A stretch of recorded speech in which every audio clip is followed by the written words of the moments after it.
हाल ही में 5 राज्यों में विधानसभा चुनाव संपन्न हो चुके हैं, मगर पांचों राज्यों राजस्थान, मध्य प्रदेश, छत्तीसगढ़, तेलंगाना और मिजोरम में किसकी सरकार बनेगी, इसका पता 3 और 4 दिसंबर को लग जाएगा। पांचों राज्यों के चुनाव नतीजे 3 दिसंबर को आने थे, मगर चुनाव आयोग ने मिजोरम विधानसभा चुनाव के नतीजों को 4 दिसंबर को जारी करने का ऐलान किया है। जाहिर है, चुनाव संपन्न होने के बाद इन राज्यों के मुख्यमंत्रियों की भी किस्मत वोटिंग मशीन में बंद हो गई है। मतगणना के बाद ही पता चलेगा कि किस राज्य के मुख्यमंत्री ने अपना किला बचाया और किसे अपनी कुर्सी से हाथ धोना पड़ा। इस बीच एग्जिट पोल में भी इन राज्यों में हुई विधानसभा चुनाव की सूरत उभर कर आ रही है। आइए एक नज़र डालते हैं उन 5 राज्यों के मुख्यमंत्रियों पर।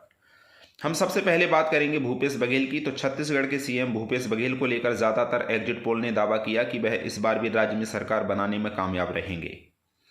भूपेश बघेल पाटन विधानसभा क्षेत्र से 5 बार विधायक रह चुके हैं। इस बार भी वह इसी सीट से अपनी किस्मत आजमाने में लगे हैं। उनके सामने बीजेपी ने सांसद विजय बघेल को उतारा है, जो मौजूदा वक्त में दुर्ग से सांसद हैं। सांसद विजय बघेल रिश्ते में भूपेश के भतीजे हैं। भूपेश बघेल 1993 से पाटन विधानसभा सीट से चुनाव लड़ रहे हैं। क्या इस बार भी वह इस सीट पर अपना परचम लहराते हैं, ये मतगणना के बाद ही पता चल पाएगा। उसके बाद हम बात करते हैं शिवराज सिंह चौहान की। तो मध्य प्रदेश में रिकॉर्ड वक्त तक सीएम की कुर्सी पर काबिज रहने वाले मुख्यमंत्री शिवराज सिंह चौहान एक बार फिर सीहोर जिले के बुधनी विधानसभा सीट से चुनावी मैदान में हैं। अपने सियासी दाव के लिए मशहूर शिवराज के लिए इलाका उनका गढ़ माना जाता है। इस सीट पर उनकी जीत लगभग तय मानी जाती है, मगर इस बार उनकी किस्मत क्या होगी, इसके बारे में कल पता चल पाएगा। कई एग्जिट पोल के आंकड़े मध्य प्रदेश में बीजेपी की सत्ता में वापसी की तरफ इशारा कर रहे हैं, मगर सवाल है कि यदि बीजेपी चुनाव जीत जाती है तो क्या शिवराज सिंह चौहान वापस से सीएम बनेंगे। ये सवाल बहुत ही बड़ा प्रश्न बन चुका है। उसके बाद हम बात करते हैं अशोक गहलोत की। तो राजस्थान की सियासत में सबसे माहिर खिलाड़ी कहे जाने वाले अशोक गहलोत एक बार फिर से राजस्थान में अपनी कुर्सी बचाए रखने के लिए चुनावी रण में हैं। अशोक गहलोत फिर से सरदारपुरा विधानसभा सीट से मैदान में हैं। इस सीट पर वह पिछले 25 सालों से जीत दर्ज करते आए हैं। एग्जिट पोल की बात करें तो राजस्थान का सियासी रण काफी पेचीदा नजर आता है। बीजेपी और कांग्रेस में यहां कांटे की टक्कर है। इस बात का पता मतगणना के बाद चलेगा कि यदि अशोक गहलोत अपनी सीट से चुनाव जीत भी जाते हैं तो क्या वह राजस्थान के मुख्यमंत्री बन पाएंगे या नहीं।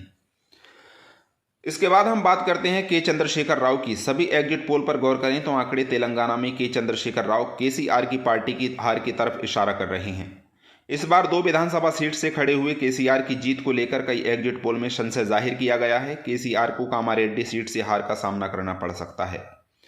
यहां से कांग्रेस के प्रदेश अध्यक्ष रेवंत रेड्डी ताल ठोक रहे हैं। दूसरी विधानसभा सीट गजबेल है, यहां भी उनकी राह आसान नहीं लग रही है।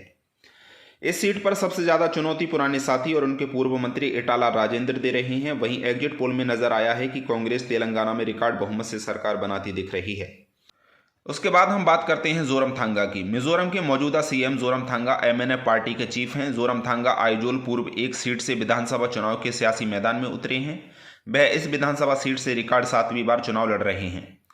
एग्जिट पोल में जोरमथांगा के लिए सकारात्मक रुझान है। यदि वह रुझान वास्तविक आंकड़े में बदलते हैं तो वह फिर से मुख्यमंत्री पद पर काबिज हो सकते हैं।